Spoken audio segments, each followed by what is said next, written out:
There you go. Perfect. There it is. All right. So you notice on the Amazon app that item you want is 30% off. If it costs $85, how much will it cost with the sale? Okay.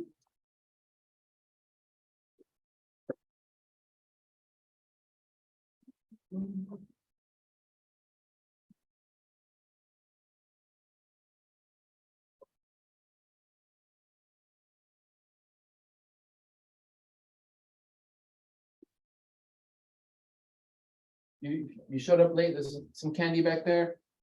You're welcome to help yourself. No, yeah, I said earlier that I was like, it's a Halloween today. So. Oh, yeah. All right, guys. So just real quick, partner off. You don't have to be in a big group, but just partner off and then just check off. See if you guys, even if you got the same answer, did you get to the same answer the same way? Okay. Just do a quick check-in.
Okay, let's see. Just share with me what your camera is.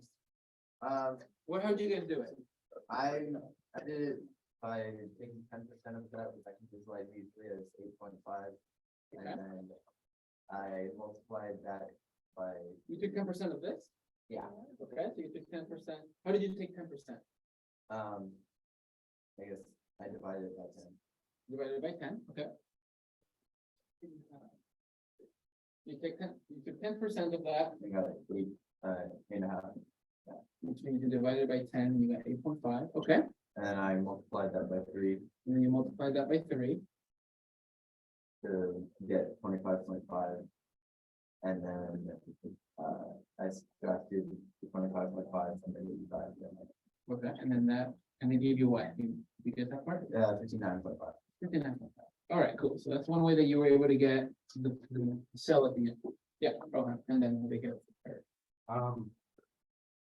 What I did, I rounded 85 to 90. Which is $90, and then 30% of $90 would be $60. And then since you rounded it by 5, you would deduct 0.5 from 60, which will get you $59.5. You deducted this 0.5? Yeah, Okay, because you rounded it by 5. okay, cool. Thank you, Eric. I think your hand was up. I just multiplied 85 by 0.3 and then subtracted that from everything You multiplied 85 by 0.3. by 0.3 to find 30% of it. Mhm. Okay, what'd you get for that? I don't know. And then you subtracted that off Yeah. from 85, right? Yeah. Okay, 25.5. B, yep. So I subtracted 100% with 30%, and then I multiplied 85 with 0.7. 0.7, I got the token. Okay, and then this multiplied by 85, and then I give you 59.5. Yeah. Okay, Yeah. all right, I like it. All these different methods. I love it. All right, hold on. Nisha, you had your hand. I was in the same Same thing. thing? Okay. Same thing, but I have a question about that other one. This Um, one? I don't understand how that worked, because 30% of 90 is not 60. No, it's 30, but then you deduct 30. 30% of 90. Oh, yeah. Somehow you got a 60. No, because 30% of 90 is 30, so then you deduct 30 from 90 to get 60. 30% of 90% of 90 is not 30. That's That's 33.3% of 90. Very close. So I'll put a plus next to It's not even, 30. 60% is approximately. And then you took. It looked right there. Okay. I'm gonna leave that right there. Can I do that on the final? Okay. That, you'll definitely need to explain your work. Okay. Okay, cool. So there's a bunch of different ways that you've been doing this. Out of all these ways that you guys can figure this out, the way the textbook is gonna do it, they're gonna use more of this realm here. Yeah. They want you to take 30% and then you're gonna subtract it off. All right? So this is why I want you to have this in your notes. I'm gonna leave this here, okay? And we'll refer back. Cool. But as you guys kind of all agreed, like this seemed to be the faster way of doing it. Yeah. Like you take that 30% off 100, and then you multiply what your cost is by that new percent. Like, I was about to ask my mom why she hasn't been doing that the whole. Yeah. Yeah. Big brain. All right, so let's see. Let's see how this is gonna apply. I'll leave this warm up here. Section 5.6, we're gonna discuss something called compounding, growth, and decay.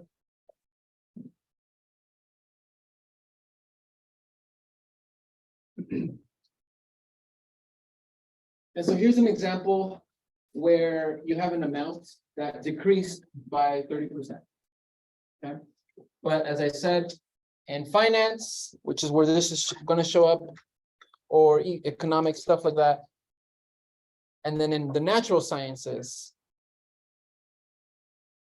quantities will grow by 1% or they will decrease by 1%. Okay, and so let's see here. So let's look at examples where an amount will either grow or decrease by R%.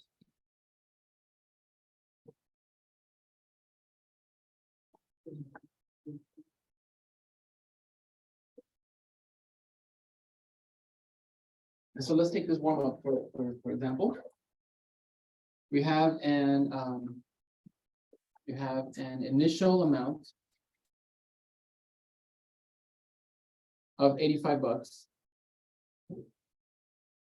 I'm gonna do two cases. We're gonna do the example of decay. Okay, so initial amount of $85 decreases 30%. I'm just changing the vocabulary so it matches with the way the homework is. And so notice that what some of your classmates did is that they found 30% of 85. And so I'm going to kind of use both of these. Okay. So you have 100% of that cost. You're minusing 30% of that cost. Okay. And so you have, in this case, it was $85. That's 100% of $85 is $85. And then you subtracted 0.30 of $85. Which in this case is 25.5. But I'm not gonna write that just yet, okay? Is that okay? You guys can see that? 100%, and I'm gonna subtract this amount, 25.5, to give me the resulting 59.5. Okay. But let me change this to green. But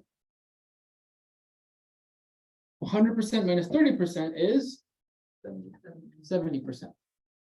But before I get there, what I want you guys to notice is if I don't try to like compute this just yet. And I think factoring. Do you see how this has an 85 and this has an 85? So I can factor out the 85. If I factor out the 85, what am I left with here? 1 minus 30, it's 0.1. 0.30, right? Which in this case, we know how to do that. What's 1 minus 0.30? 0.7, which is why this was working. And so what I really had to just do to do this is it ended up just being $85 times the 0.70%. Because that is 1 minus 0.30. Okay.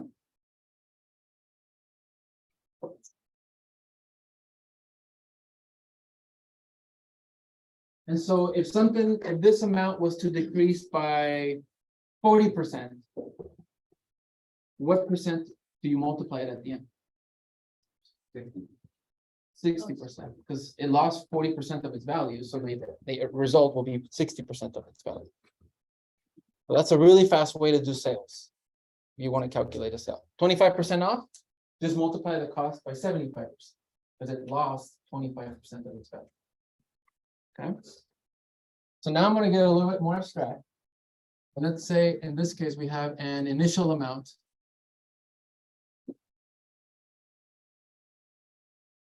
I'm going to call it A.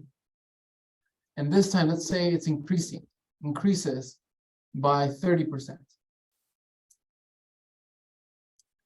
So in this case, this is the percent R that I'm referring to. We're going to let R equal 0.30.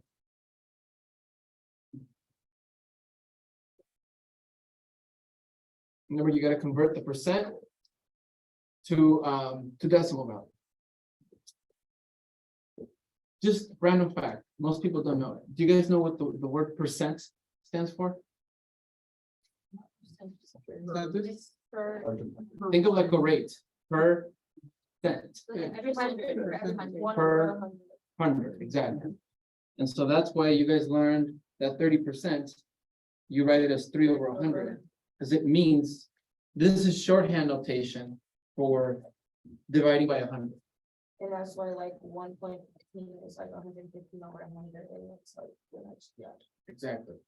And because you're dividing by 100, that's why you also learn the decimal place moves back to place, because you're always dividing by 100. Okay, so just remember, this means per cent, which is per 100. Okay?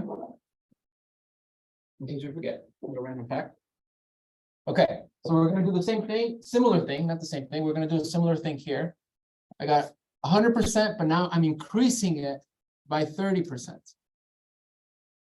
So then I have, what's 100% of A?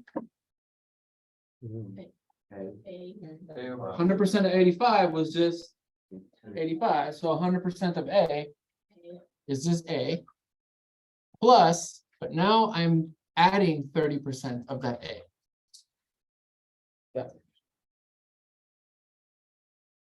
And so if you do that, same thing like we did here, I can factor out the A, and factor out the A.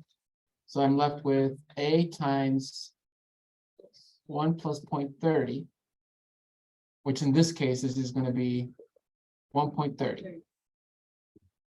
Okay. So if I have $85 and I increase it by 30%, a fast way of doing that is multiplying it by 1.30. And it'll give me that new value increased by 30%.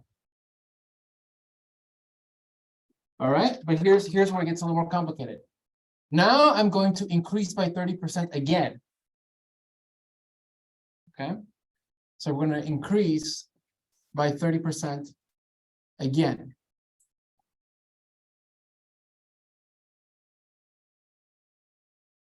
How much did we start out? How much money do we start off with at this stage?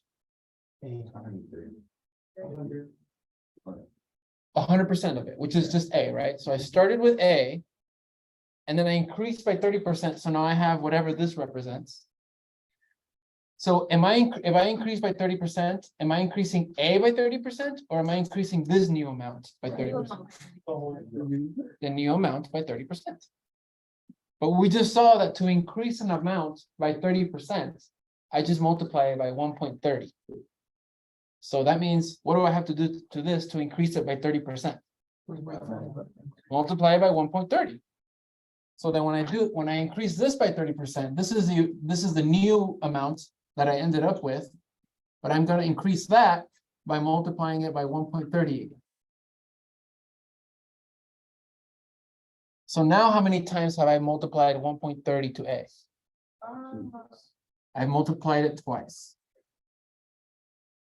So if I multiply it twice, that means I'm gonna increase A by 30% twice. Okay? Yeah. It won't give you the same answer and you just do by 60. And it won't give you the same answer if you do by 60. That's a common like Cheat, that doesn't work. it's like it kind of messes around with our intuition, where we think we can just add percents, and that's not necessarily true. Yeah. It's like, oh, if something costs $85 and it's 50% off, but then I have another coupon that takes another 50% off, You don't add. do I pay zero for it? Hopefully. No, you won't. Yes. But so that would be like, if for the 60, then it would be taking another 30% of the original. And that would be what that would be, right? No, no. So here, right, you guys got that. Yeah.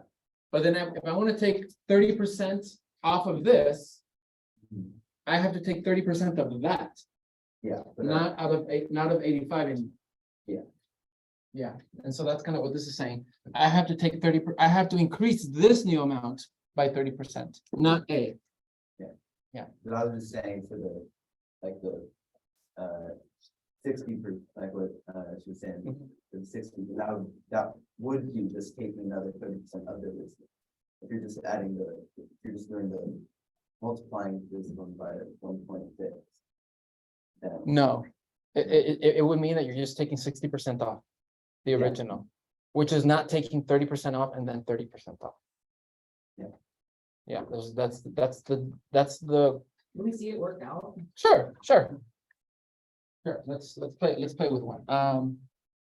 Let's see, so let's say I have the original Nintendo game from 1986. Okay, and now it increases 30%. Sorry, I have to get nerdy, and then it increases by 30%. Okay, so it's worth $85. And then it increases by 30%. So to find that, I would multiply my original amount by 1.30. So help me out here. What's 85? 85 times 1.30? 110.5. Okay. Then let's take another 30%. Increase this again by 30%. So now we're going to multiply. Do I multiply this by 30%? By 1.30 or this by 1.30? I'm increasing this by 1.30, right? Oops. 110.5 times 1.30. Help me out here. 143.65. 143.65. Okay.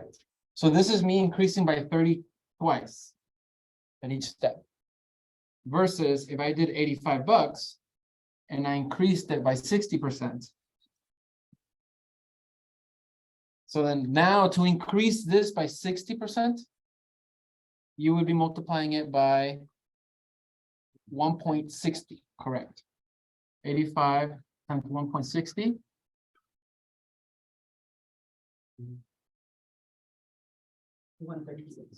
$136. Perfect. So this notice are not equal. They're different. So yeah. Is that kind of what, like in the flash, right? You guys can see it? Yeah, totally. But it's, that, what I was saying was that from that first one, and we basically added, so the first example, then that going to that 30%, that first 30%, and that is adding like 25. And then if we were to like go to the bottom. Adding by 25, what do you mean by adding by 25? Or it, 85 plus 25.5. Oh, okay. You did And- add 30% of its value, correct? Yeah, and then like to go to the 60% one, then it'd just be doing that twice. The 25.5 and then 25.5 gives you the 100. Correct. That's what I was saying. Gotcha. This is like compounding interest, right? We're not there yet. Not there yet. Okay, guys. Great question. So what do you guys think would happen if, I'm gonna just do this one more time, if we increase by 30% again? You're gonna multiply this by 1.30, so now you're gonna multiply 1.33 times. That's exactly right. So now we're gonna multiply this by another 1.30. So you're noticing that it's just gonna be A times 1.30 x.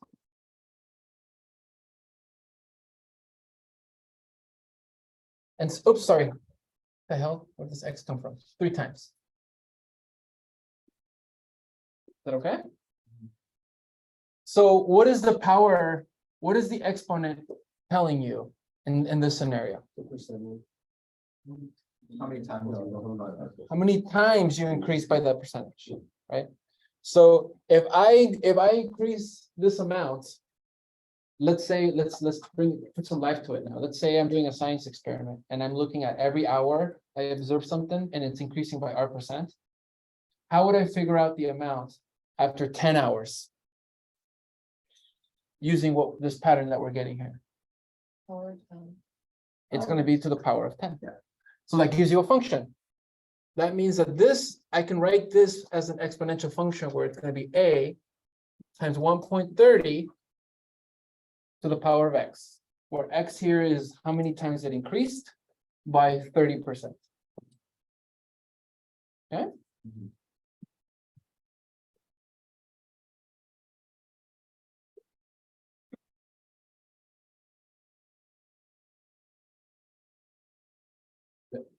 Good.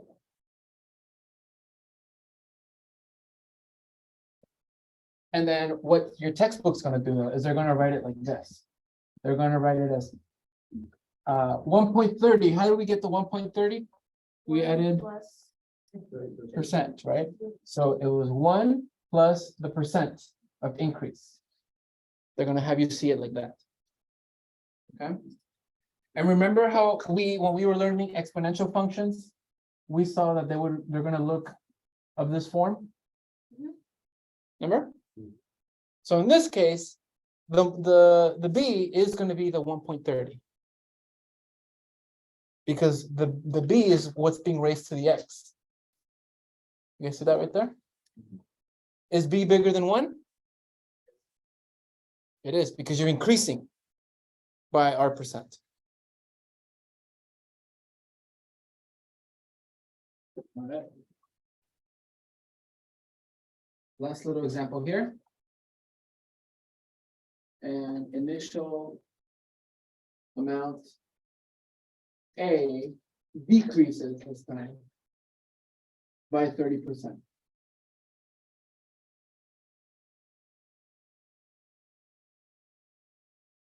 So now it's kind of what we were doing there, but now you start off with kind of like a little bit what we were doing on the warm up. You're going to subtract 30%.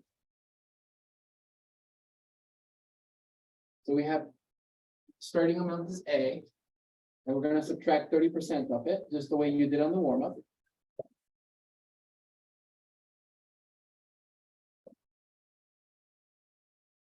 Which is going to, as we saw, is going to be, I can take out the A, just the way we took out the 85. And we ended up with 1 minus 0.30, which, yes, we saw was 0.7.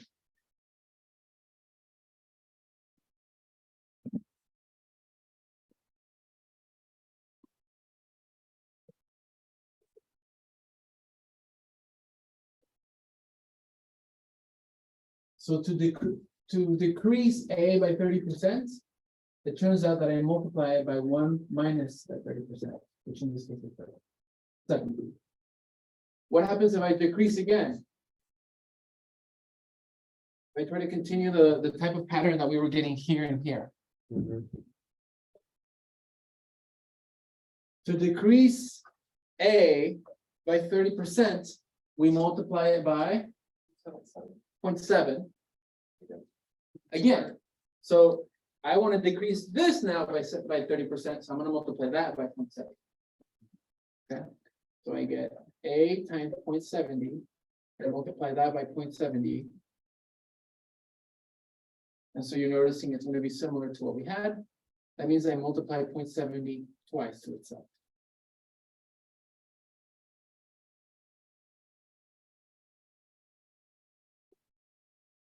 And then if I keep going, each time I have to multiply it by 0.7. Right?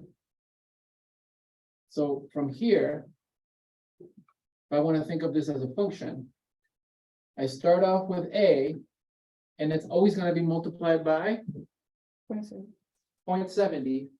And just as before, the exponent tells me how many times I've been decreasing by 30.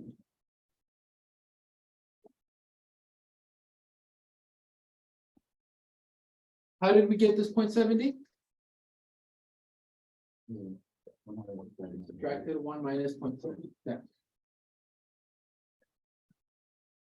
So I can also write it like this.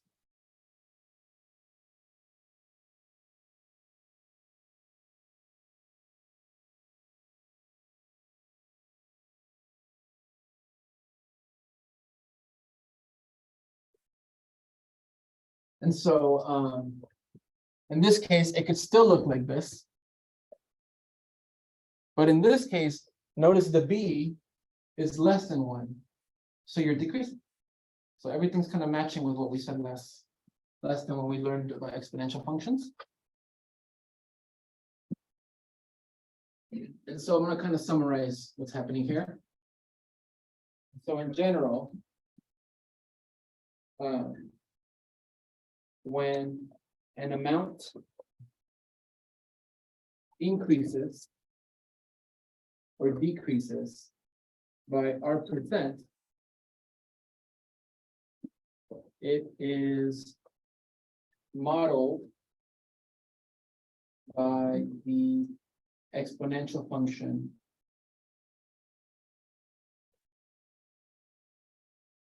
and it depends on if we're increasing or decreasing. So for growth, you'll be using the function. Let's say this was not 30%, guys. Let's say it was, I don't know, 22%. What would this function look like? Plus, A times 1 plus. What if it was 15%? A times 1 plus 0.15, right? So if you're increasing by R%, the function is going to look like A times 1 plus R. 1 plus that R% to the X. But if you have decay, if it's decreasing, it'll be 1 A times 1 minus the percent to the X.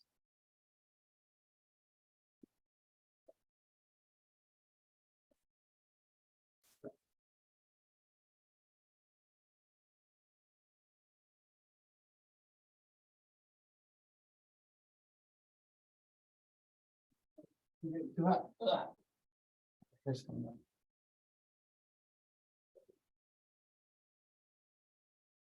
Okay.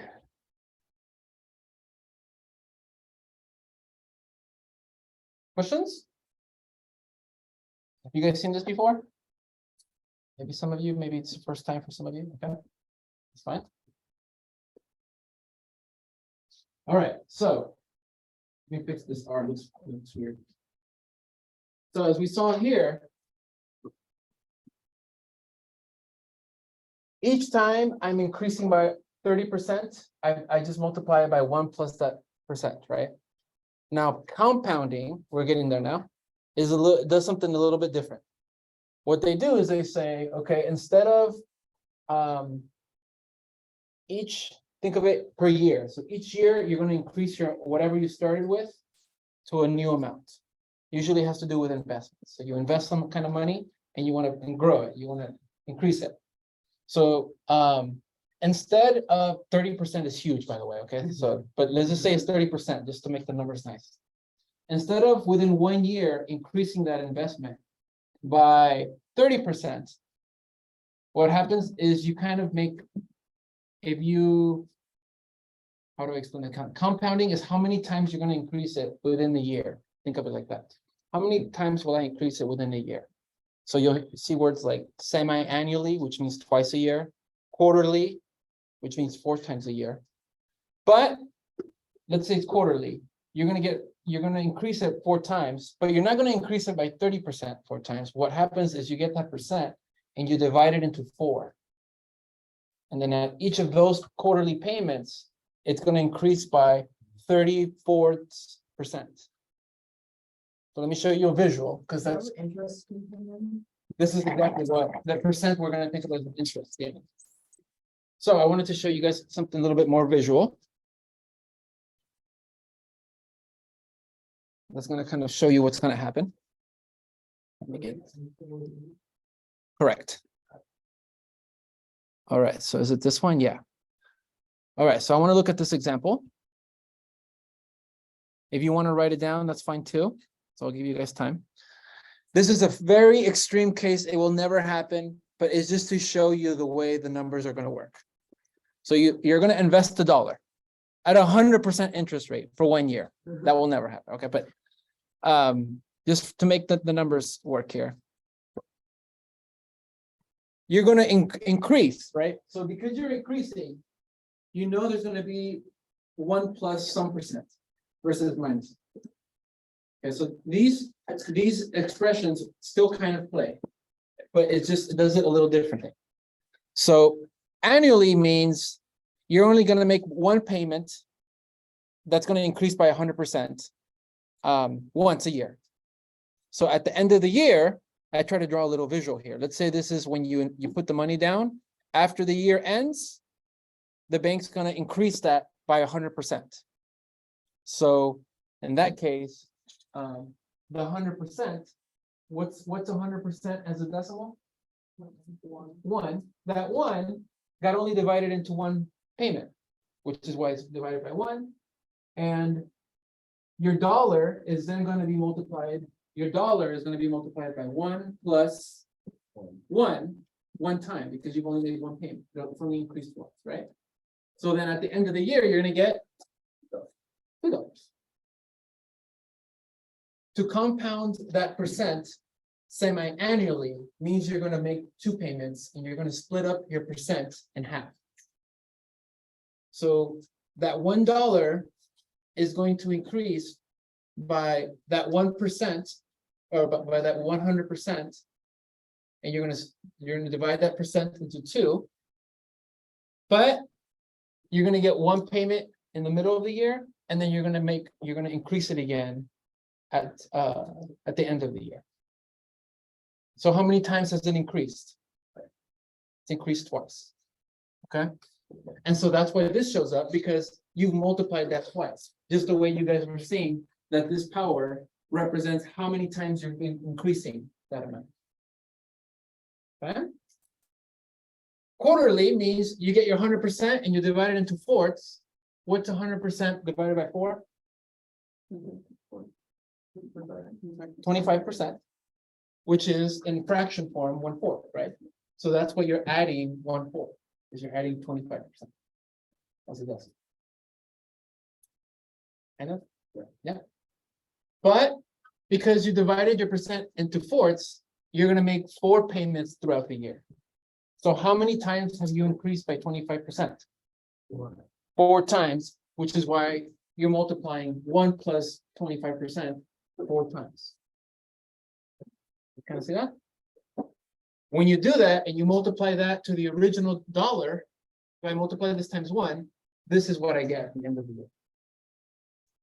So the reason people use compounding is because notice that instead of just increasing by 100%, if I divide that 100% into a certain number of, into a smaller ratio here, but the bank pays me that number of times that I've divided my percent, it actually is gonna give me more money at the end of the year. Okay? And then it gets crazy. And so the note is that daily, you're gonna basically every day, you're gonna increase it. But you're gonna divide your 100% into 365 parts. So it's like a really small percent, but you're doing that 365 times. And so it's increasing by that 1/365%. Okay, So sometimes it is better if they give you a lower interest, but it's really like that's right. Because there's gonna be more payments. Okay. And then there's once per second. And then you can get like really gnarly into like millisecond. and all that stuff. Okay. Okay. So instead of using this function, which is a simpler version of that, because you're doing more stuff to this interest rate, your rate here, what ends up happening is we get a more complicated looking exponential function, which is our compounding. And so it has hella variables. So let me decipher them for you. Okay. This right here is what we call the initial amount. It's like this A right here. Okay, it's like the A. Some textbooks, I think our textbook calls it P as well. Sometimes they call it A of this is like a little zero. And it's a subscript, and you usually read it as not. And I think it's spelled KNAUGHT. Okay. And it usually, anything in like math that usually has this little zero, it usually means like what you start with, or like the initial instance of something. Okay, yeah. Is that the subscript itself the not, or is it P and the subscript it's not? It's the way you read this is P naught. P naught. Instead of just saying P little zero. Yeah. But this in this function is really just this A, guys. Okay. And in the compounding example, it's going to be how much you invest, how much you started with. Okay. Which is the principal. Which is the principal, exactly. Yeah. R is the interest rate that you're going to be growing this by. And N is the number of times you're compounding that interest rate. Okay, or how many times you're going to get paid throughout the year. Is that N of T or N of F? Well, T is the number of years, right? So let me go down real fast. I'll go back up, but let me go down. Let's say it's quarterly, right? You've compounded the interest rate into fourths, but you've made 4 payments. So you've multiplied by this 4 times within 1 year. How many payments will you, how many times will this be multiplied in 5 years? 20, because each year it's being multiplied by 4, right? And then 4 again, and then 4 again, and 4 again. So this function up here says the total amount in T years is going to be the number of years times the number of times you compound. That kind of like the 20. That's what that shows. And that table is just showing the same year, that's why. And that table is only accounting for T equaling 1 because it's only within 1 year. Yeah. Go ahead. So do you know how much a Roth IRA compound? No. I can look it up in and also I just want to like say this is like the most basic form. There's like it gets way more complicated with the more you go into finance and stuff. Okay, but this is kind of like a starting point.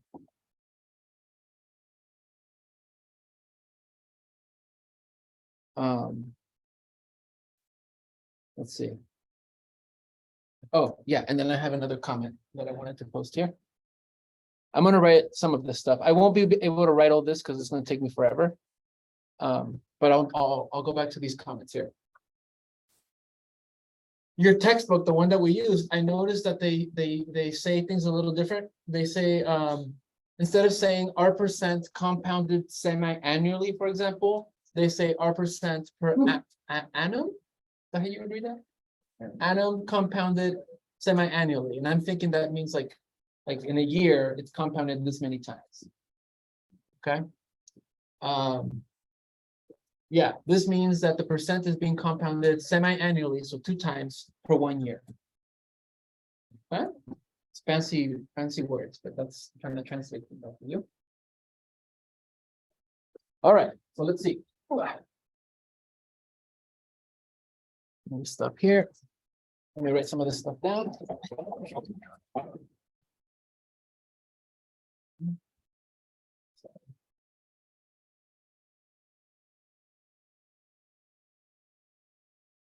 All right, so in finance, it is common to grow an investment.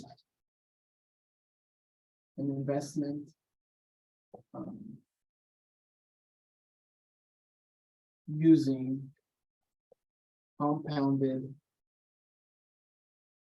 interest.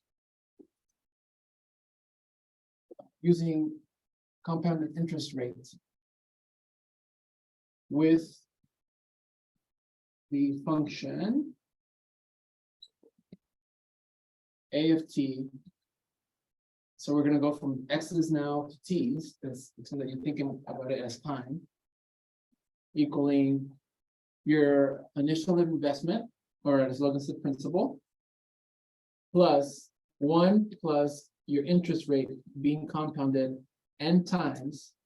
And because that's happening in t years, you multiply this by n times t.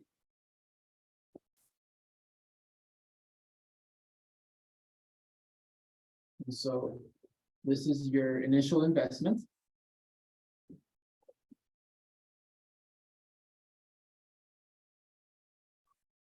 That's called the principal.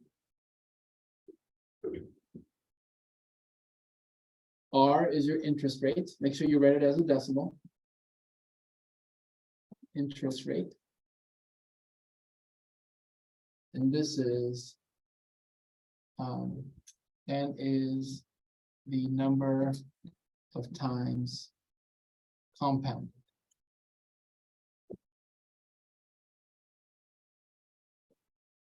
And this final result, what you're supposed to get from this function, is the amount after t years.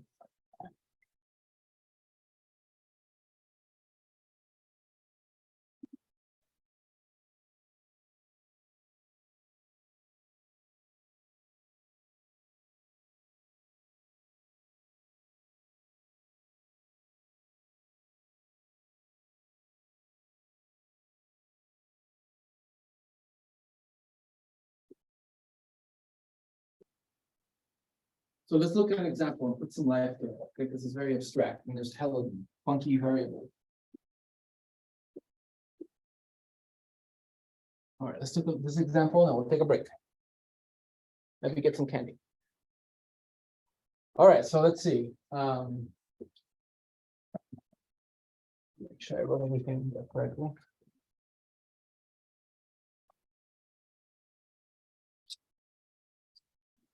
What's the H or N or whatever that is that? This, that's an n. Okay. This n is this n, by the way. Okay. They're the same n.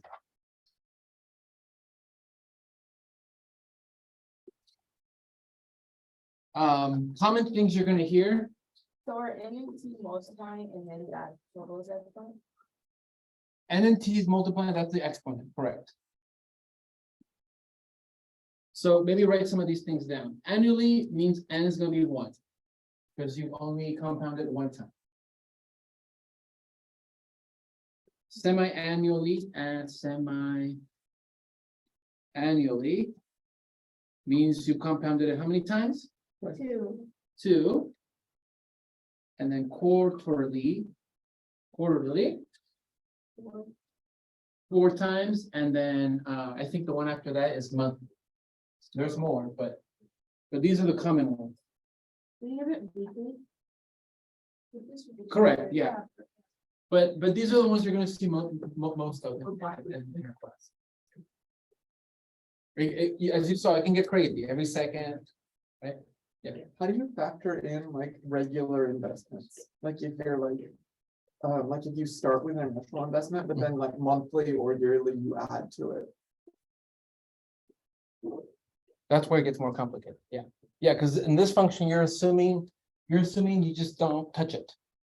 You just don't touch it, you just let it grow on its own. That's why the ones that big so weird. That's what? The other ones that big so weird. Mhm. And I think even the homework says things like that, like assume that you don't add anything to it, yeah.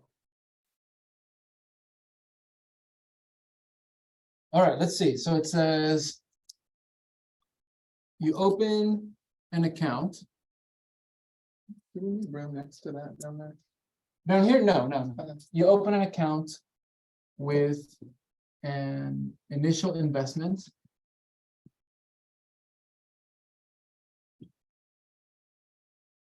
Of $700 that earns 3.3% interest compounded semi-annual.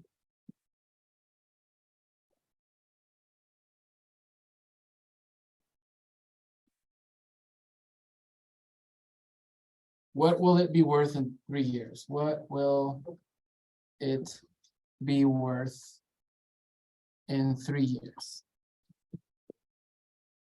So for it to be compounded, it has to have a extra. For it to be compounded, so here's some keywords, yeah.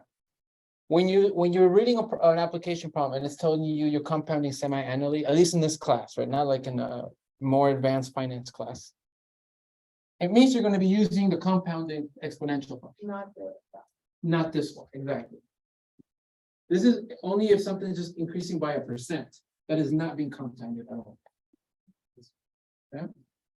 But if it says, Compounded basically means.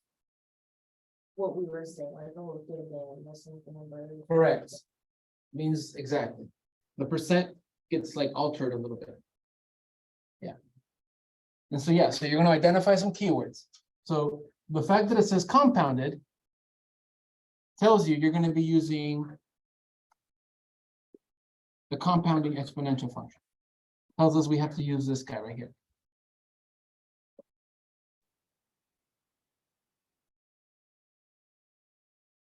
Once you've identified the function you need to use, now you need to identify parts of the function. Okay. So for example, do we know what the P naught is? Yes. Yeah, it's $700. It's how much you started with, right? So where P naught is the $700. Do we know the value of N? Where in this do you know, does it tell you the value of N? The semi-annually part tells you that N is going to be 2. It's being compounded twice per year. So this tells me that N will equal 2. Do I know anything else? The rates. Do I know the T? At the question, I need to know, right? I'll use that in a little bit. But yes, you do know the T. You do know the T. So we have our T here is going to be 3. And as you guys said, the interest rate R, how do I write it though? 0.033. Correct. Make sure, remember, if you see that percent symbol, you got to divide it by 100. So be careful not to put 3.3. It's 0.033. Even though it's in decimal, it's not, it's still percent. So that means that it's asking me to find the amount after 3 years. I need to find A of 3. I need to find A of 3. So I go, okay, what's A of 3? This is $700 times 1 plus 0.033 divided by 2 to the power of 2 times 3. 2 times 3, which is 6. So let me clean that up a little bit. Why do you divide by 2? Because that is what compounding is doing. It's splitting the percent. It's splitting it twice into 2 parts. So that at each payment you get half of 3.3%. Yeah, that's why I was saying this n and this n are the same word. All right. Is that not a nice decimal? I don't think it'll be. It is 0.165. So then to finish this, I need to use a calculator. So can I have you guys actually practice doing that on the calculator? Because that's where you might get stuck on the homework. Is like the way you input it into the calculator was wrong. So you did all the work right, but then your answer is wrong. And really try not to use an iPhone calculator. Okay, I mean, you could do it in class because if you don't have one, but it's really hard with it's gonna get pretty net.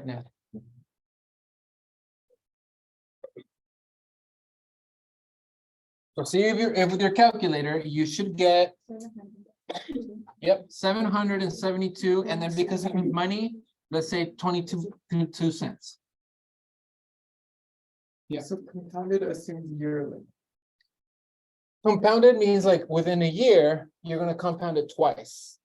Yeah, but then why is it not just 1 plus 0.032?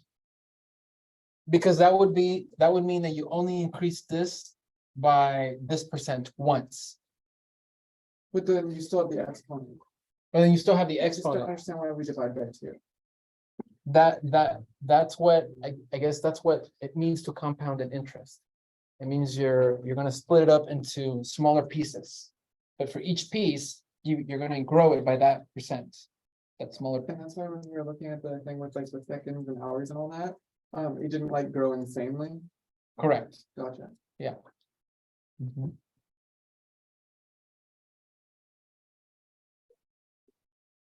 Okay, perfect. No. Let's take a break. Let's take a break. Let this. I always had a hard time with money. Let's always let it digest for a little bit. Okay. Is that supposed to be add whatever? This is plus. Yeah. No. So it'd be 1.0165 to the 6 add 700? Times 7. No. You gotta do PEMDAS first. So you would raise this to the 6th power, and then that answer times 700. Yeah, not plus. Yeah, I just put the photo. And we just did 700. I just wrote a. All right, guys, resume at 1:55. I can help you with the calculator if you're having issues.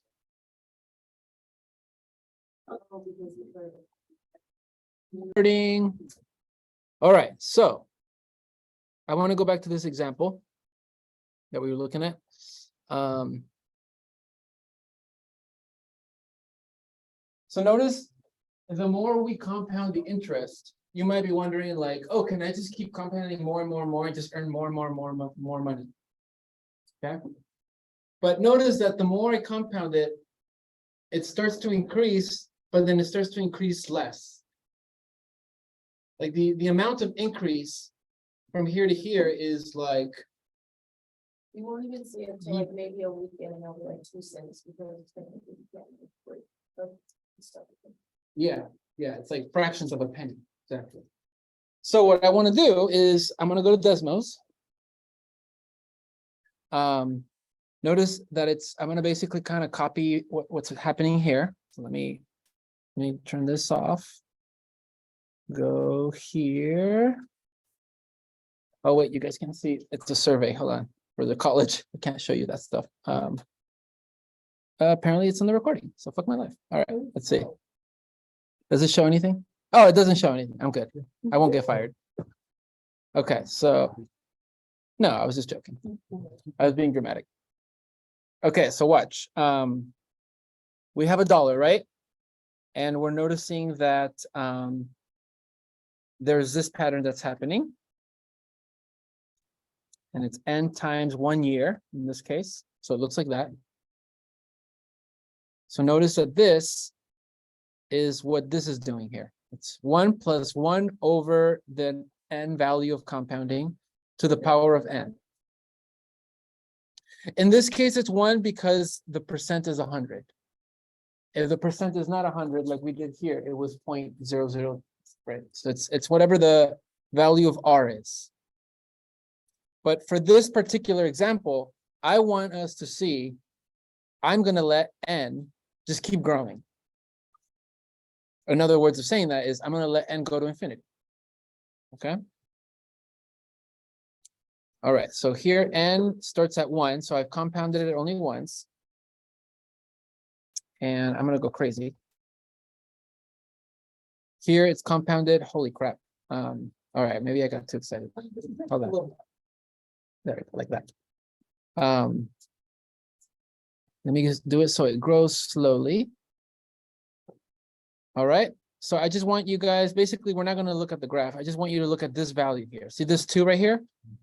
That's what n equaling 1. If n equals 4, that's this value, which was compounding quarterly, which was this value.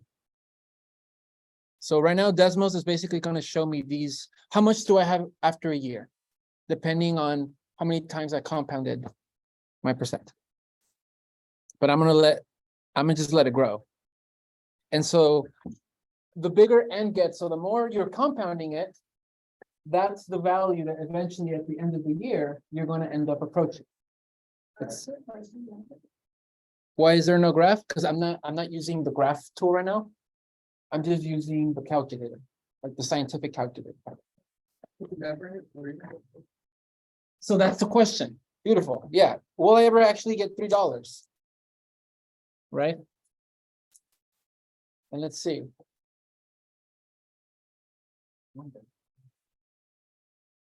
Well,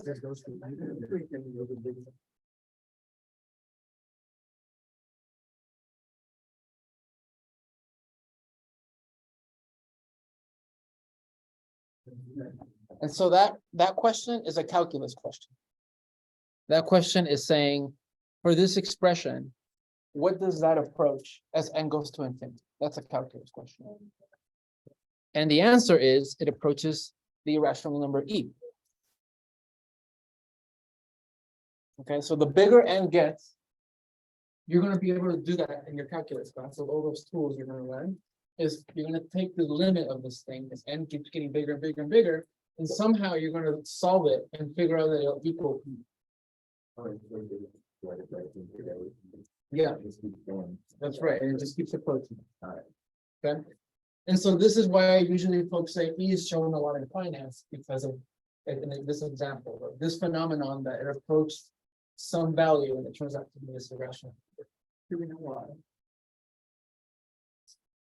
Through calculus reasons, yes, you'll be able to solve y equals E. For financial reasons, I'm not sure. Why that is. Yeah, but we need to know more finance theory or something like that.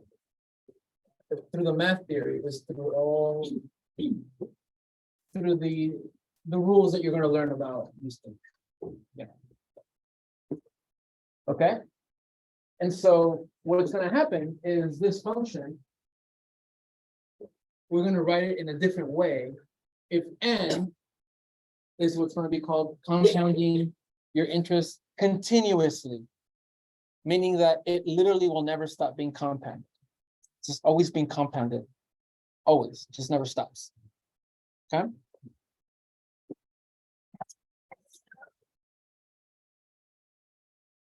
Okay. Let's keep going. That's not your hand, right, Jim? Just kind of chilling. Okay.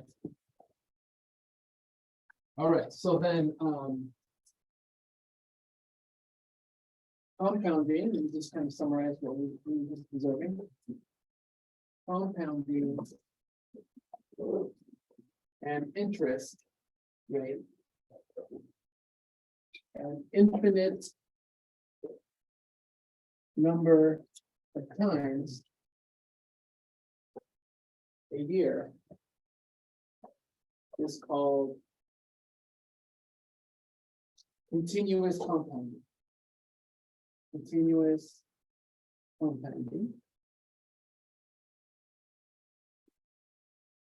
So you can think of it like n going to infinity, but not really, because you can't really divide something by infinity. It's like, doesn't really make sense.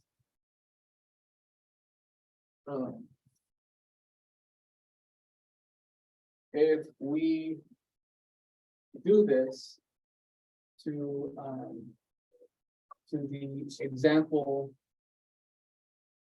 where we were doing 1 plus r over n times n, the one that we were just doing on Desmos, we see that this expression approaches the irrational number e.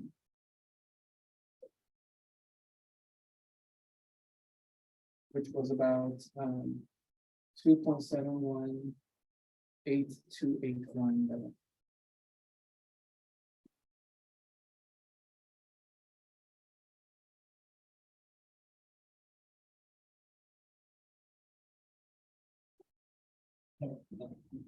I'm gonna erase this in a bit, but I want to show you something.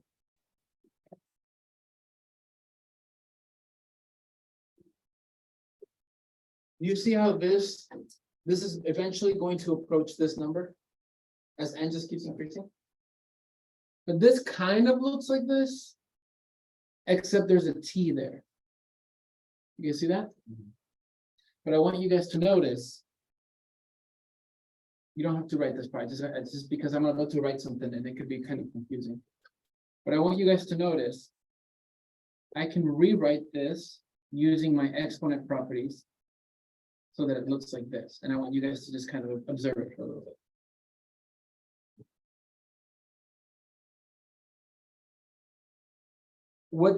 What happens to these two exponents? They multiply, so they'll equal that, right? So as n gets really, really, really, really big, if this n just keeps compounding, what did we see that this is supposed to approach? E. So what ends up happening is that this ends up becoming e to the t. Because this whole thing starts approaching that irrational number e as n keeps growing and growing, the way we're looking at it. You see that? So then we have our last function of the semester. If an initial investment E naught it grows by R% compounded continuously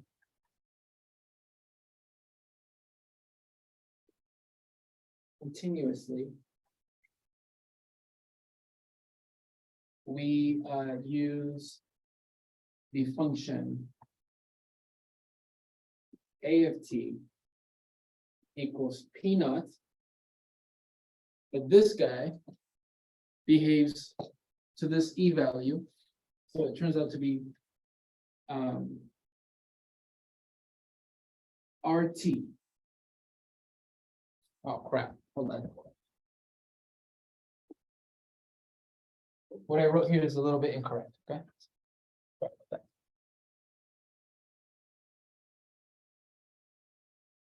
Fix your note, guys, I made a mistake. Remember, the example we looked on Desmos, R is 1. Right? The example we looked on Desmos, R is 1. But through some more theory that we don't have in this class, like calculus that I showed you. Instead, if this percent is just R, what this ends up approaching is e to the R. Not just e to the R. The rate R actually affects it. That is p times q over the t power p times e to the t times r. P times e to the R to the power of p. Okay. Because these multiply, it Yeah, becomes what people call the PERT function. yeah, I'm not gonna say, I used to sing away. PERT.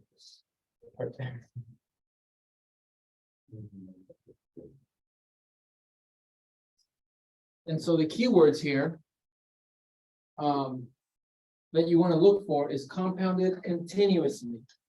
If you see something being compounded, if I change this problem and I remove the word annually and I put continuously, it's a completely different function that we use. We use the PERT function or the E function, yeah. I was just gonna say, like, that's the only thing to look out for. Just That's the only thing. functions are the only thing that's gonna apply. Correct. So if you see compounding, yes, to answer your question, yeah. All right, and I'm gonna leave this here. That was a lot of freaking theory in like an hour, so. It's more like a practice, but not like a problem, more conceptual. So what I want you guys to discuss real quick with your classmates. These two questions, because these are two essential questions. What? And it just explain it however you feel makes sense, okay? What is the difference between growing by R% versus growing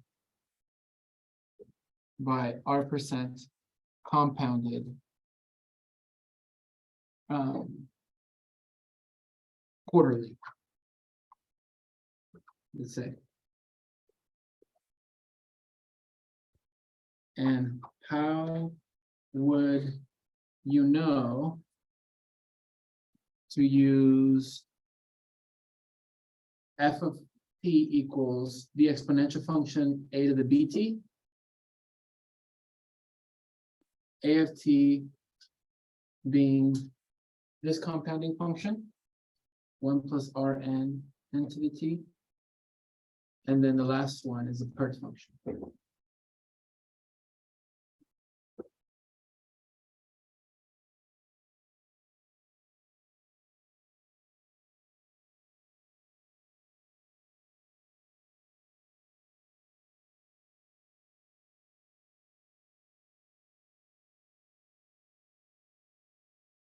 So with the folks that you guys shared your warm-up stuff with, just do this quick little check-in here. So think about how can I tell the difference between, how can I explain to someone the difference between growing by R% versus growing by R% compounded quarterly? What is the difference between those two things?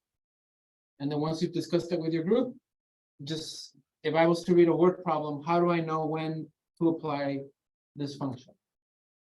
Each of these particular. Very open-ended, no right or wrong answer, just kind of let your brain digest a little bit of all this theory that we covered. All right, go for it. Okay, so basically. What? It's just that you're gonna be living the.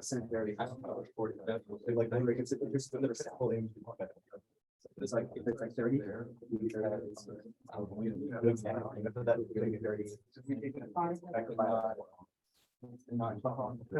Right. So, we're gonna get more. I want to go. And then second, you're able to stay. Updating their algorithms.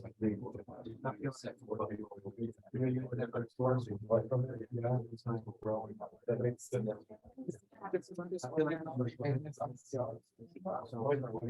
The difference is whether or not the end of the year.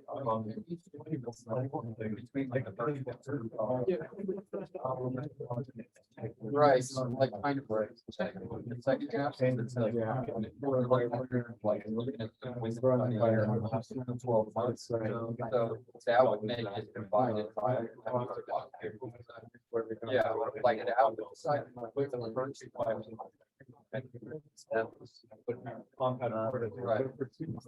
First one, there's first thing, and then you like then you take rolling out inside of it. Yeah, would not be. I'm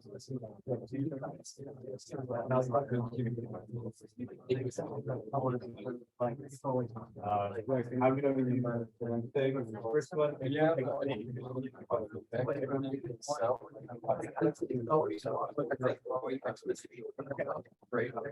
Wow. Divided by some frame of time.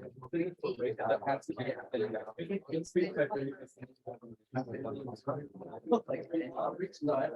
next one. I'll count this.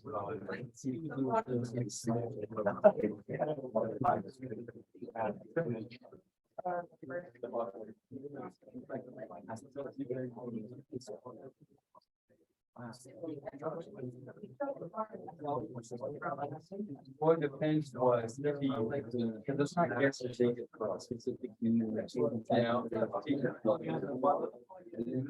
Yeah, let's make.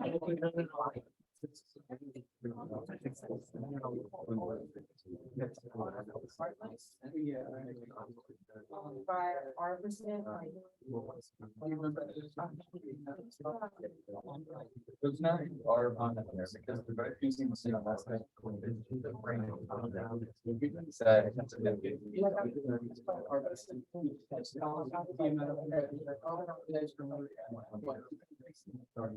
Well, it's sure it could be more payments, but it's what it is, within the time span of a year. In this case, quarterly. But you're within the time span of a year. The first one, the broken average percentage, could be an infinite amount of time. So like, yeah, but it could be less. And then I don't know the numbers right now. Down this. The first one is meaning take a potential would be any sort of if something goes on forever, it's gonna eventually. Or like we don't. Yes.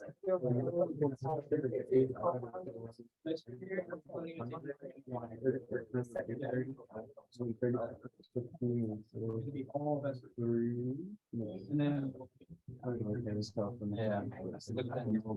Yeah.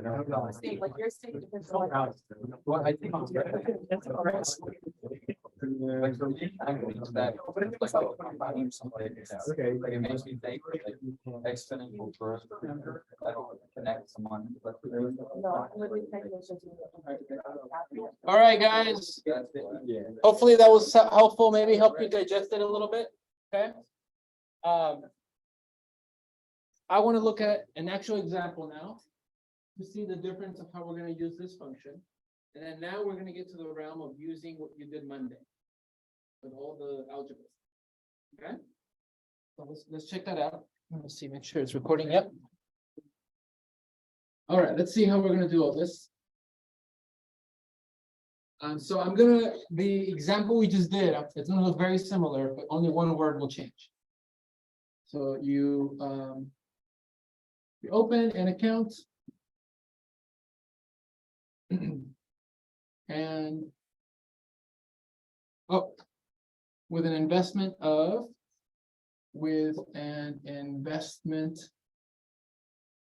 $700 that earns 3.3% compounded continuously.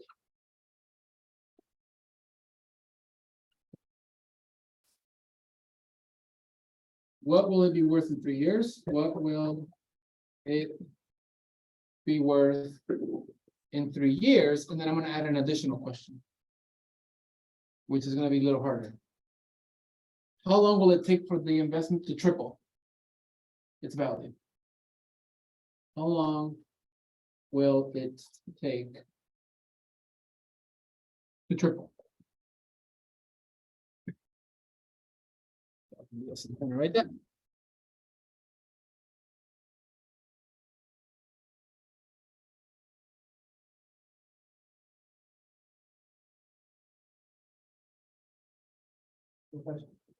Yeah. You're asking about the interest to triple or is it really total? How long will it take for your investment to triple? Maybe I'll add that. How long will it take? Bless you. For the investment to triple. Take for the investment to triple.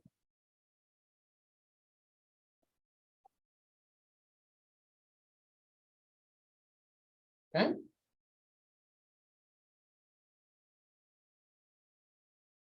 So you read this problem, you see that it's talking about investing, and then you see the keyword compound. So if you're compounding, either you're using this function or you're using the other compounding function that we just learned, right? How do you know which one? The next word, continuously. So those are your keywords. This right here and this right here tells you that you're going to be using the continuous compounding function, PERT. So if you're going to be using that function, now we have to identify the parts of it. Yeah, Audrey. Are you gonna give us these formulas or do we have to write them? I will not be giving you this one.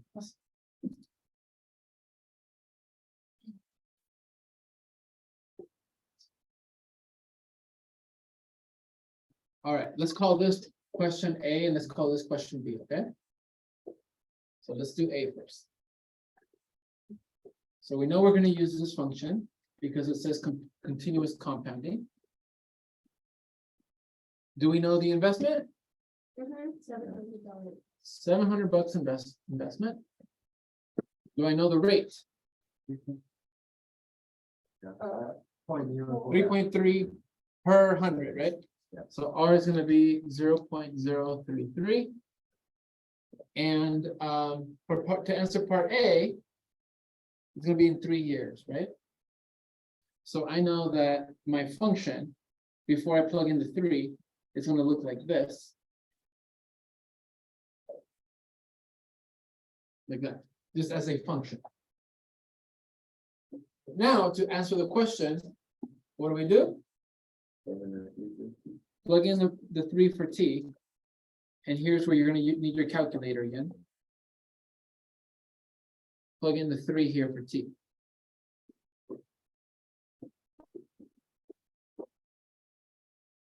Put that in your calculator, just double check. iPhone folks. You're doing iPhone calculator, you do 0.033 times 3, and then you press the E to the X button, and then you times the by 7. You guys, someone tell me a number that they're getting? 7.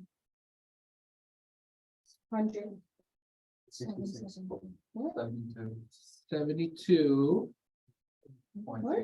85.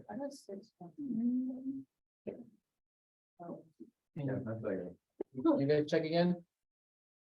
Okay, now you guys are making me doubt myself. Hold on. No, I got the. You gotta do the exponential. Yeah, 700. E to the 0.03.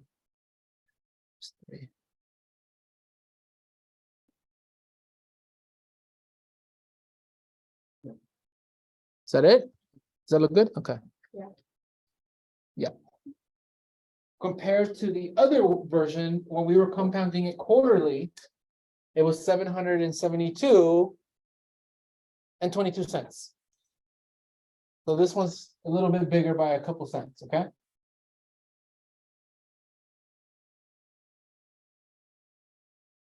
Questions? Okay. All right, let's figure out part B now. Okay, I know, did it even come close to tripling in 3 years? No. No, I went from $700 and I only increased $72.95. Okay, salud.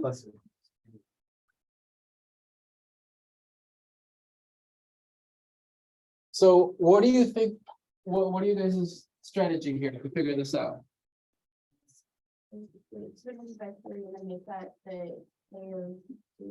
We want to see exactly. So to answer this question, how long will it take for the investment to triple? What we mathematically, what we need to do is we need to find time T so that A of T equals triple of 700? 2100. That's what we need to do. We need to solve an equation to see what t should be, so that, as Misha said, the function itself, whoops, the a of t equals a 2100. So we're going to replace the a of t. We want to see when the function that I was able to produce, I want to see when this function will equal a of 2100. You guys see that? Okay. If it said double, if the question said double, what would you do? Okay, good. There's going to be some questions that it's going to ask you, how long does it take for the initial amount to half its value? Then you divide it by 2 instead of multiplying it. We'll do a couple more, but okay. So I have this, I have to solve for t. So now you got to use what we learned on Monday, solving exponential equations. Okay, remember we did that at the end of class? Yeah. All right. And we have to bring logs and all that stuff. Okay. All right. I'm trying to eventually get this guy by itself, right? This t. So what is it that we did on Monday to help us get started? At some point, you're gonna bring in a log, right? Yeah. This is not the point.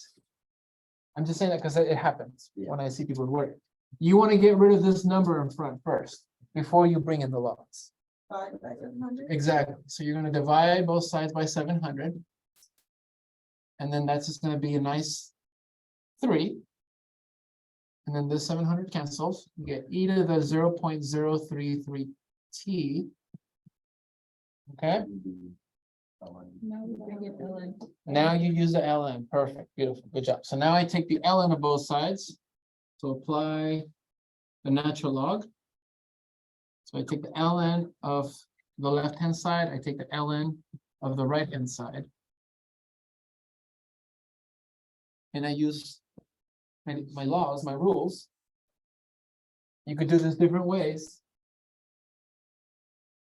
I can think of this different ways. I can think of this canceling, or I can think of the power rule and bring this down in front. Whichever way you want to do it. I'm going to do the power rule just so that you can see it a little bit easier for folks that are like, what do you mean by cancel? So in the power rule, this exponent drops to the front. And then that exponent multiplies with ln of just e now. But what's log base e of e? 1, right? This is just the 1. And 1 times that is just itself. And so that's why it cancels. Because these just become a 1. So you end up with that. And so what's our last step? Divided by 0.33 to get t by itself. So then t is going to be it's going to equal ln of 3 divided by 0.033. But on your calculator, that's going to help you find an actual numerical value.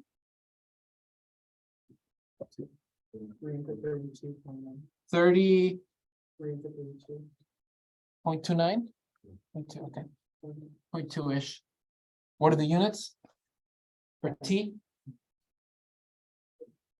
What we were looking for? We were looking for years, how long it takes to triple. So it's going to take about 33 years for your investment to triple with this example here. Find a better investment. Find a better investment, yeah. Inflation's gonna outweigh that. Question, yes, go.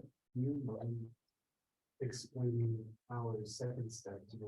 This one right here? No, we got natural log. Oh, sorry, not over 1. It equals 1. Oh, okay. This equals 1 because ln of e is really just log base e of e. And so e to the power of 1 equals e. Which is why that just equals. Yeah. Yeah, my bad. And so for part of your homework, they're gonna give you problems like this, but this is where they can get a little bit more technical. They're gonna ask you to use the algebra to answer other kinds of questions. All right, and that's it for this section, for 5.6. Okay. Woo! Another section down. One more to go. One more to go, but in reality, it's gonna feel the same. Okay. Was that not exponential? This is all exponential, but this is particular exponential type applications called compounding application. So for section 5.7, this is more like general, any kind of exponential growth and decay.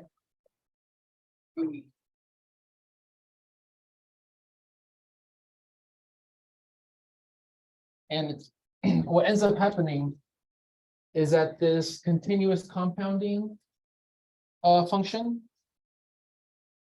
helps also model outside of finance to the natural science. Okay, and so we're going to end up using this exact same function. Yeah. Yeah, the bacteria, all the science word stuff. Half-life, all that good stuff. That's right, and I literally have a radiation. Okay. Oh no, I don't. I have a word that sounds like it. Radioactive technetium 99. Okay, technetium. I think I said that right. I don't think so. I don't think I said it right. So yes. So the continuous compounding function is also helpful in science application.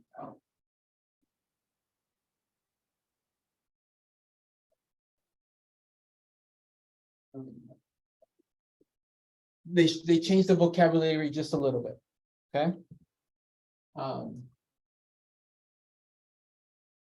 And so we're gonna, instead of saying continuous compounding, we're gonna say continuous growth versus continuous decay.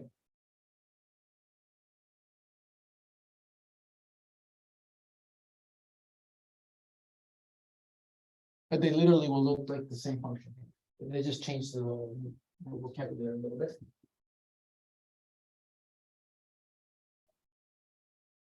They tend to use, instead of an amount of money, it usually models what's called population sizes. And this doesn't have to mean human population. It could be like bacteria population, mosquito population, like, so the word population here is used to mean like an amount of an organism or a substance. Okay. And so because it's usually instead of amount, now you're thinking of population, they usually use P of T now instead of A. But the function looks exactly the same. Also, instead of R, they call it now K. I just don't want to throw you off. Okay. So packet. And this guy, if it's decaying, it's also the same one. But there's a little bit of there's some differences.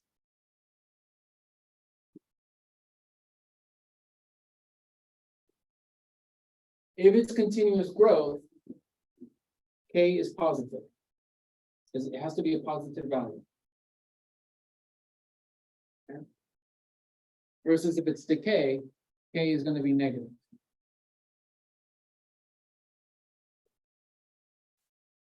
Which is very different from this stuff here, because this was all about growing an investment.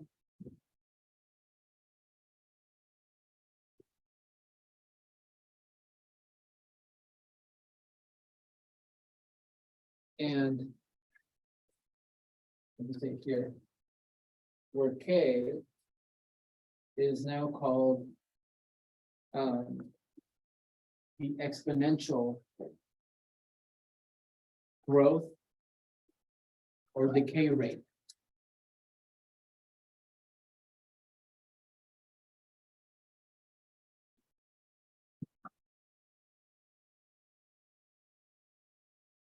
So if I'm reading a problem and it says there's this particular substance and it grows by a rate of 35%, that's going to mean something else compared to saying it grows by an exponential rate of 35%. Growing by 35% is what we did in the beginning of class, and multiply it by 1 plus 35%. But if I add the word exponential rate, now it means this. So that's very, it's like a small little thing, but it can be very confusing, okay?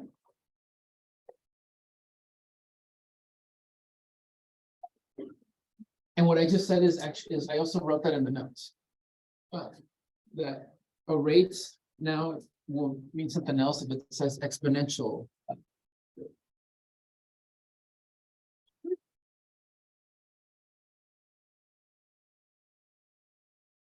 Let's play it with one, and then you guys can ask questions to kind of help you make it click.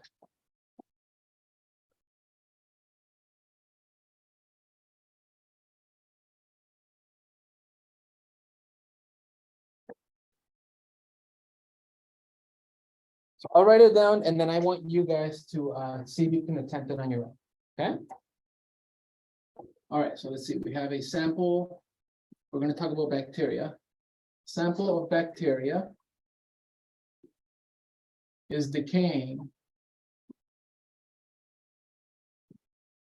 at an exponential rate of 8%. How many hours will it take to reach half its initial value? Half its initial amount, let's say initial amount.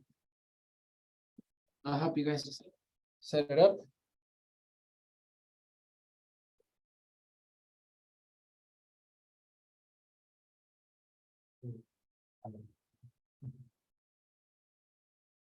Okay, so notice it says exponential rate.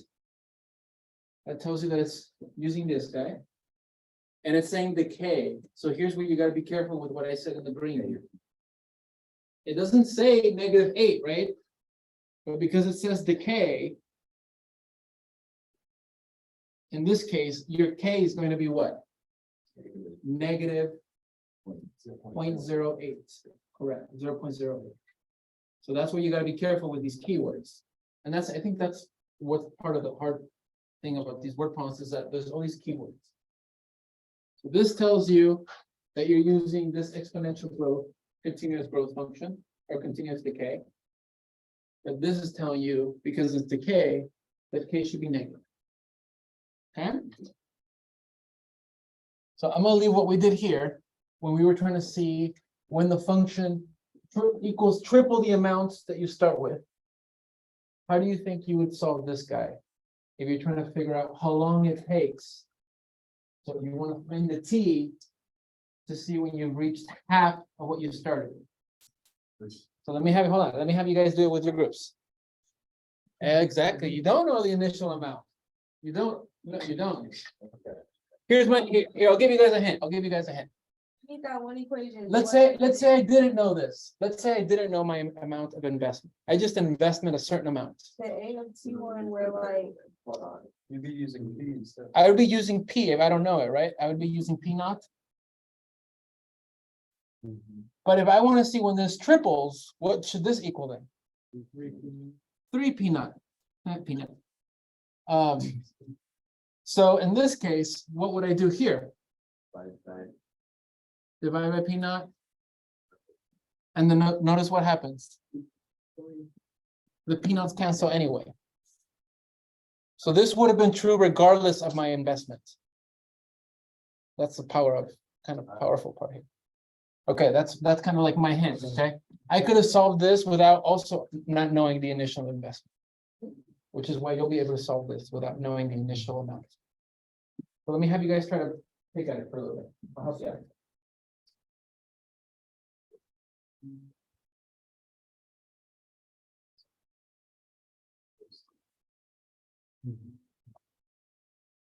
No. It's not.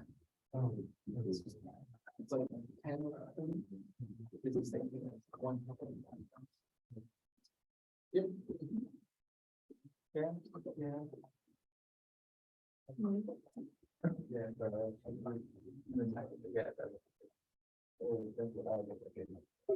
I believe in you guys. Put your brains together with your group. You guys can do it.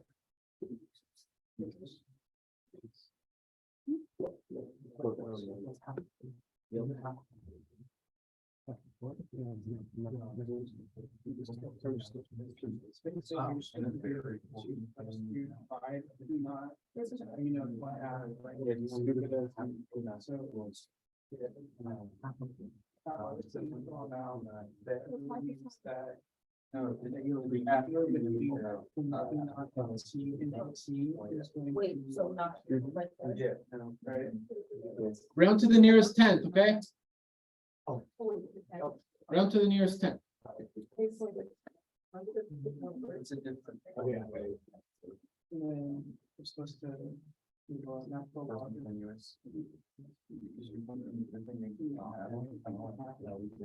the quarter. And then those. Yeah, that's a big one.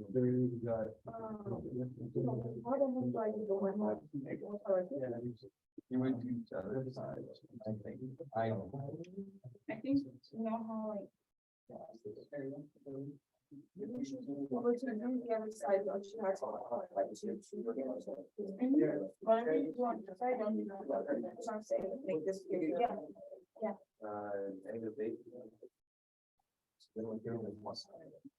Oh, we know. It's supposed to be a negative. Yeah. Multiply by like 20. Oh, with people, where but if it's any bad, it does this one, both by a negative. That was sort of one.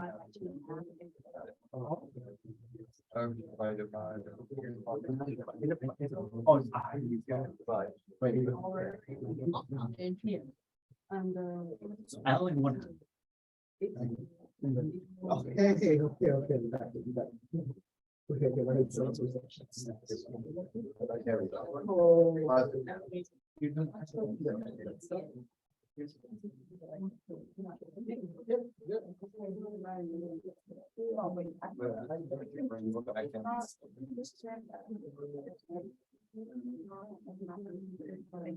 yeah.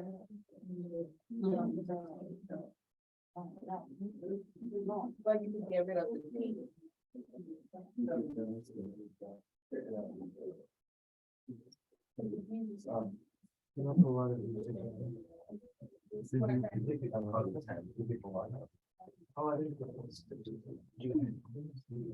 Oh, yeah. So it's, you can like. To turn this into a runner, you can just get rid of the T and get the E on its own. Can you like divide from both sides? Okay. That's. I just want to make sure I told her the right thing. So that you can divide from both sides. and then make that's all. Times E. So I'm saying.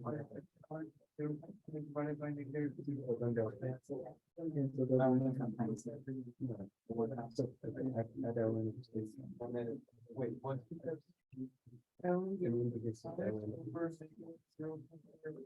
Oh, because you're doing that.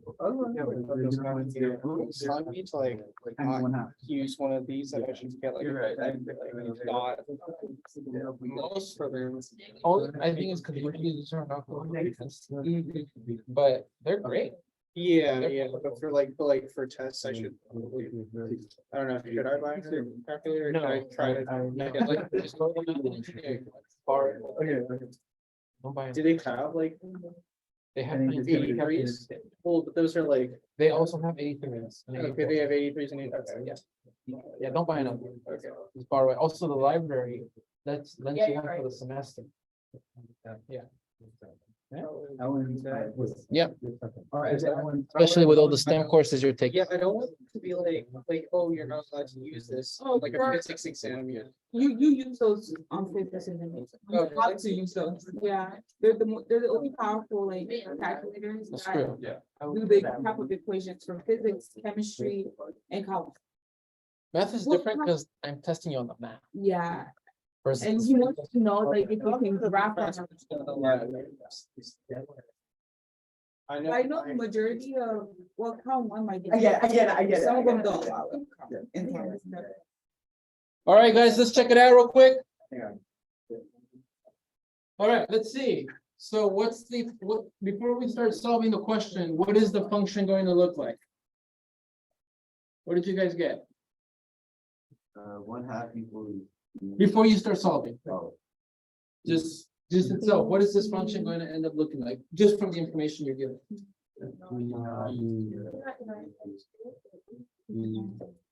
negative 20. Perfect, yeah. And that's because it's decaying, right? And so, yes, you guys are right. This, and as Khalil was saying, what the heck, I don't know the initial value.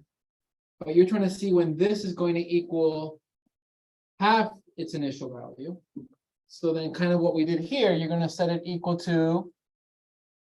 You're gonna see when the function is equal to Not divided by. p naught divided by 2, which is the same thing as 1/2 p naught. Okay? Like that. And so just like I did here, I'm trying to solve for t. So we have to divide off the p naught. And boom, it vanishes. So it's okay that you don't know it because I can still answer this question. So I get 1/2 equals e to the negative 0.08 t. And then from there, take the natural log of both sides. Good.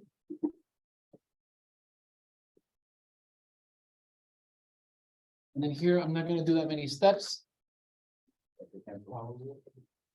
Cancels, yeah, power rule, and then ln of e will be 1. So then this ends up being ln, and I think folks in the back might see this. Let me go. This becomes ln of 1/2 equals negative 0.08 t. And then finally, what did you do? Yep. Put that in the calculator, and then you guys got 8.7 units. It was 6 and then we counted that. Okay, that's fine. It's hours in this case, right? Okay, good. So what does this mean for this problem? We'll take 9 hours there, whatever then it's the count, what it was. Exactly. So whatever, you're looking at the bacteria, right? You're like observing how much there is. In about 8.7 hours, that amount that you see will be now happening. Okay, so this right here.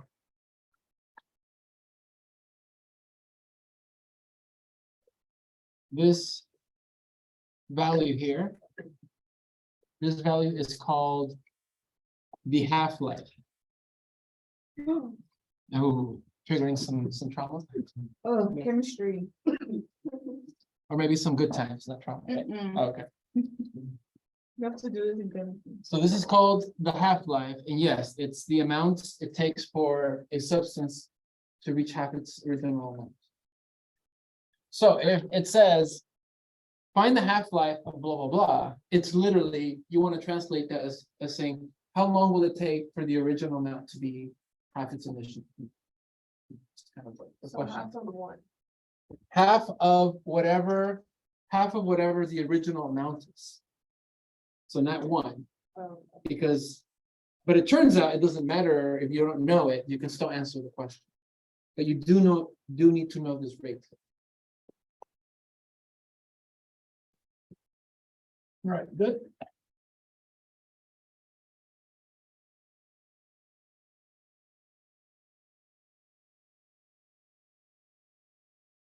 All right, this problem has too much writing, so instead of saving some time, I want to look at another problem. But I'm just going to project it so that we can save some class time.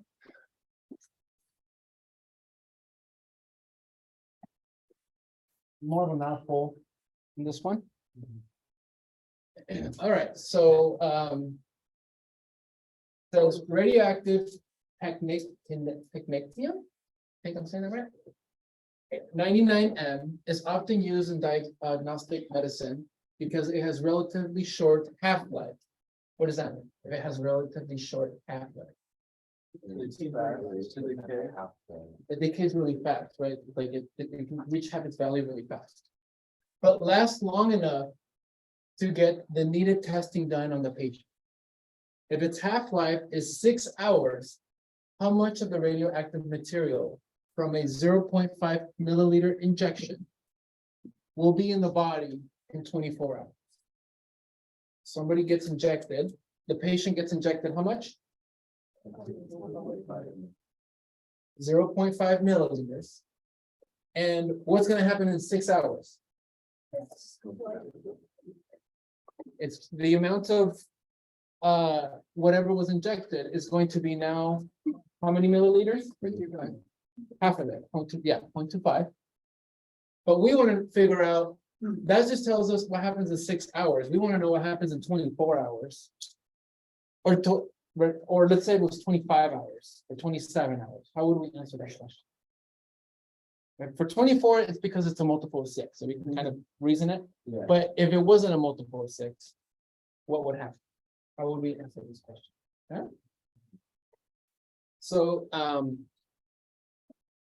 let me see. I wish I had like. No, it's okay. I'm just gonna write down. I'm gonna kind of summarize it so that we don't write the whole thing. I'm not gonna write the whole thing on the board. Let me erase this part of the board. In case you want to write that down right now, it's up to you. I'm gonna write a little summary.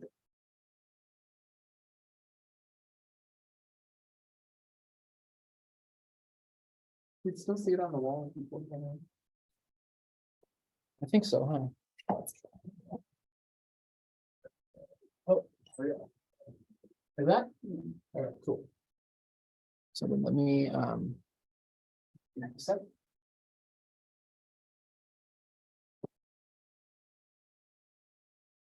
There we go. Bigger, right? All right, so let's see, so, the other thing I forgot to mention, when you're dealing with half-life, you're dealing with exponential decay or exponential growth. So we're still going to be using the same function. Okay. So for this problem here that we have, let's see. Let's write down some of the stuff we know. So, we know we're going to be using our exponential. Is this growth or decay? It's decay because the amount of injection is decreasing. So we know it's going to look like this. But let's see if we can identify some of the stuff here. What do we know so far from here? Do we know any of these? We know P naught, right? How much you injected into the patient. Is that okay? Yeah. You see that? Yeah. So P naught is going to be 0.5 milliliters. So technically, that's all I know. I don't know the exponential decay rates. You know the time. We do know the time, which is going to help us. You're right. We do know the time. So 0.05. Okay, and then you guys are saying the time in this case is what? 24 hours, but But we have two. Exactly, we have 2 hours, so that's where it can get confusing, so. All I know though, that will not change is the initial amount. Okay. So if I know my value of K. Let's say we knew the value of K. Then how can I answer this question? Divide by the 0.5. Like, let's say I know this guy to be like 0.023 or something. How can I figure out how much the patient has in 24 hours? Would you multiply that? Yeah, you just plug in 24, right? Yeah. And then I would give you my answer. Mm. But the issue here is I don't know K. So unlike this problem where I was given K, here you have to find it first, using the half-life information you're given. Okay? So what you're gonna do here is we have to find the value of K using the half-life information that you were given.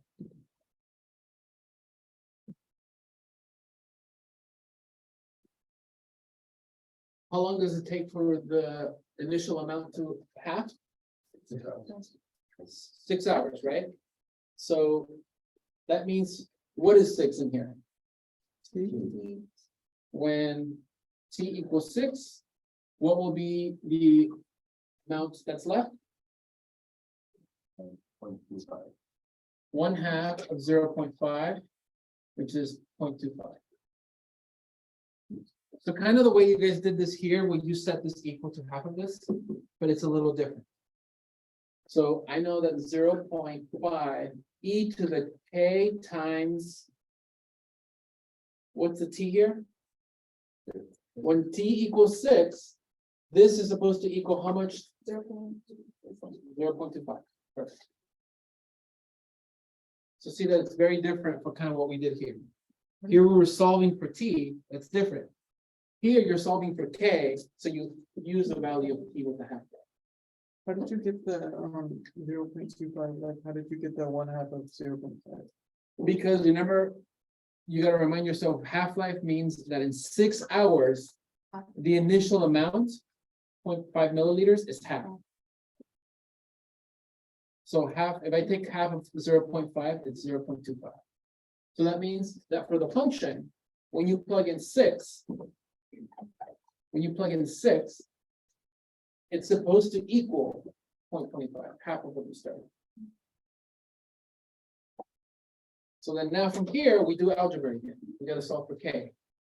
So what do we have to do first? 0.5.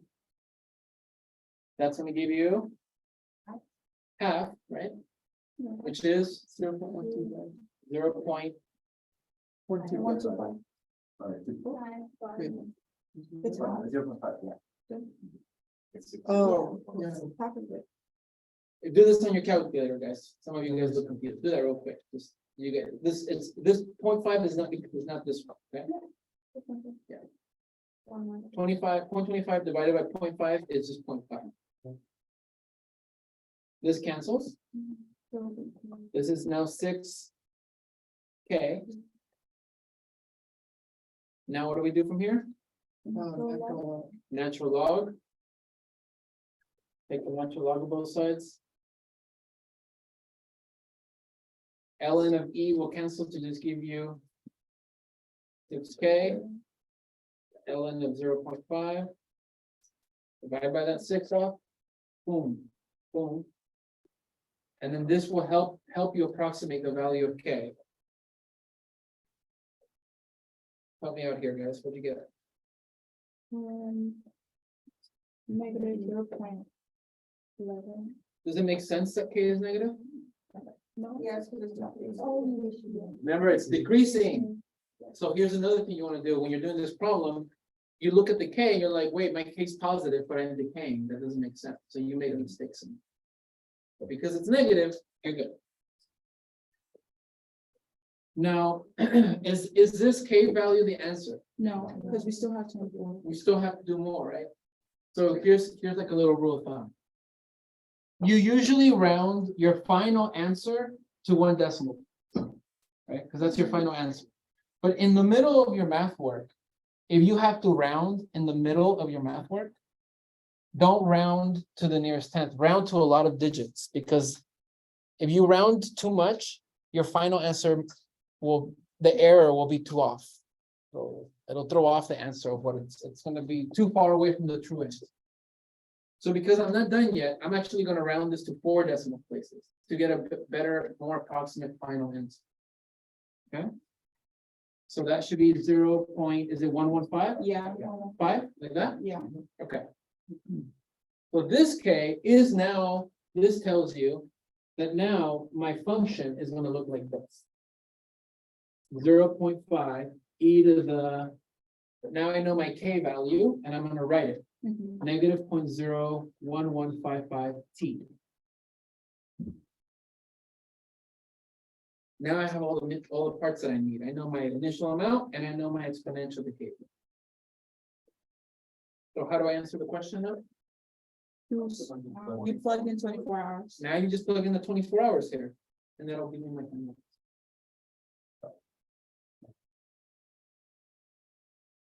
So now plug in 24 to answer the final question.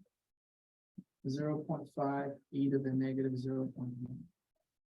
And then help me with the calculator there. Negative 2.772. I don't know if that's right. Well, you started off with 0.5 milliliters. Oh, So you you gotta guys have have something that. hella smaller. Oh, that was just the exponent, sorry. Oh, I'm sorry.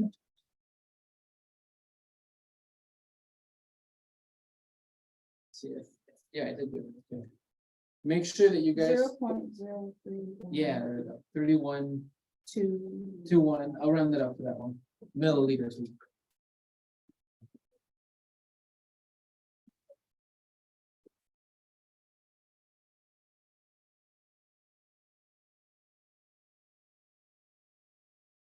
Right? Yeah. I'm wondering if the half-life is in 6 hours, and you give the full 24 hours, why wouldn't you be completely gone after 12 hours? It's like half of the light hours. Because remember, when you take a percent multiple times, you don't add the percent. Remember we did in the beginning of class? Reducing something by 30% and then reducing it again by 30% is not the same thing as reducing it by 60%. So you take half, right? Which is 0.25, but then you take half of 0.25, which is 0.125, I think. And you never get to. And it never gets to 0, correct? So it's in you forever, Say it again? so it's in you forever. Theoretically, mathematically, there's some positive amounts in you, but significantly, No. it's like 0.0000000, like basically nothing. But mathematically, sure. It's like probably what residue. It's like if I said, I'm standing here and in 1 minute, I'm gonna be half that distance. After a minute, I'm half this distance. The question is, do I ever touch the wall? Mm. I'll let you guys think of that one. Okay. Okay, I just have some closing remarks to be careful with. Does that mean writing or just like you're telling us something? You should write it, but I want to explain it. I just don't want to write on the board because it's, let me see. No, I should write on the board. Sorry.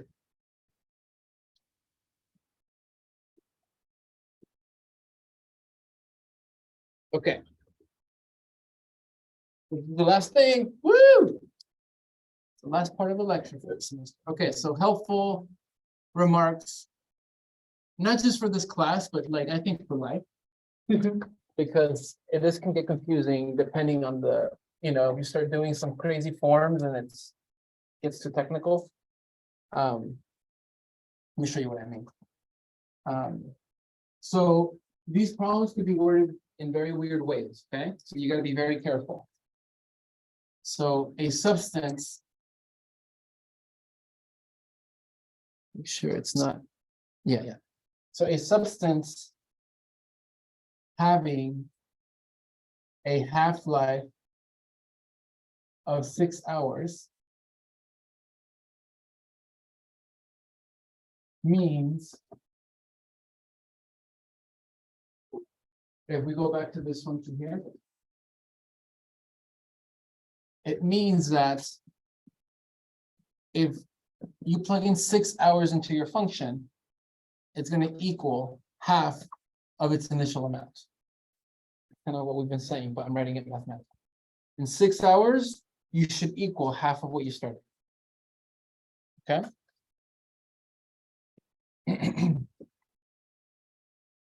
Versus if it words it like this: a substance decreases 4% in 6 hours means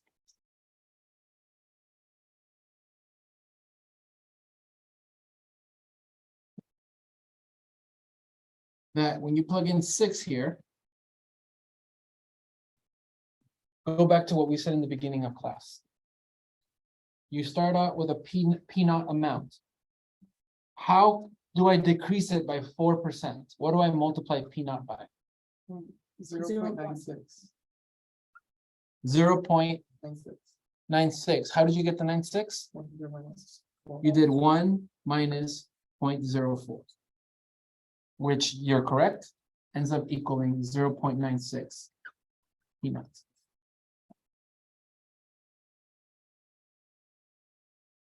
Compare that to the first one. 1/2 as a decimal is just 0.05 P naught.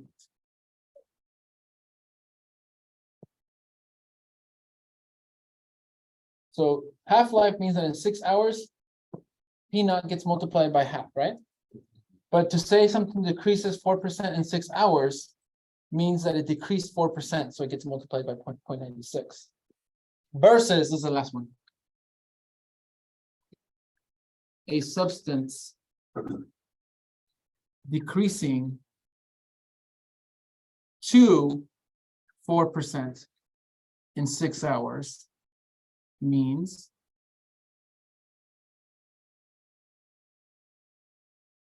that in 6 hours, when you plug 6 into the function, how much percent is left of P naught? 4% is left, not reduced 4%. So this is going to be P naught times 0.04. 4%, exactly.